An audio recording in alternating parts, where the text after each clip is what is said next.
प्रथा आणि परंपरा या नेहमी आपण सगळ्यांनी पाळलेल्या आहेत आणि म्हणून परवा आपल्याला आपले अध्यक्ष महोदयांनी सांगितलं की राष्ट्रीय पातळीवरही आपल्या विधिमंडळाच्या कामकाजाचं कौतुक केलं जाते।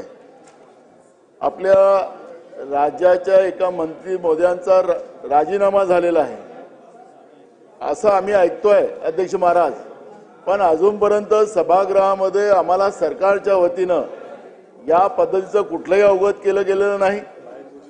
बाहेर घोषणा झाली अध्यक्ष महाराज, हा एक प्रकारचा सभागृहाचा अवमान करण्याचं काम या ठिकाणी होते। अध्यक्ष महाराज सरकारने स्पष्ट केलं पाहिजे की मंत्री महोदयाचा धनंजय मुंडे यांचा राजीनामा झालाय का हे आम्हाला सभागृहात अवगत केलं पाहिजे, ही मागणी आमची आहे अध्यक्ष महाराज।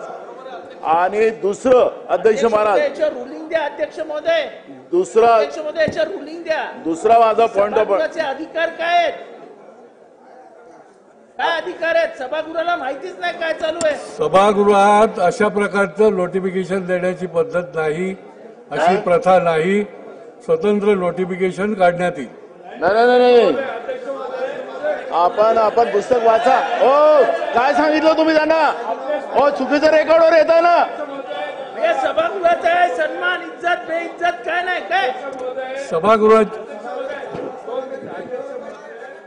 आपल्याला तालिकेवर बसलेले जे अधिकारी आहेत ते चुकीची माहिती देत आहेत। सभागृहाच्या मंत्रिमंडळातील सदस्यांचा राजीनामा झाला हा बाहेर जाहीर करण्यात आला, ज्याची माहिती सभागृहात देण्याची आवश्यकता आहे ती अद्यापपर्यंत दिली नाही।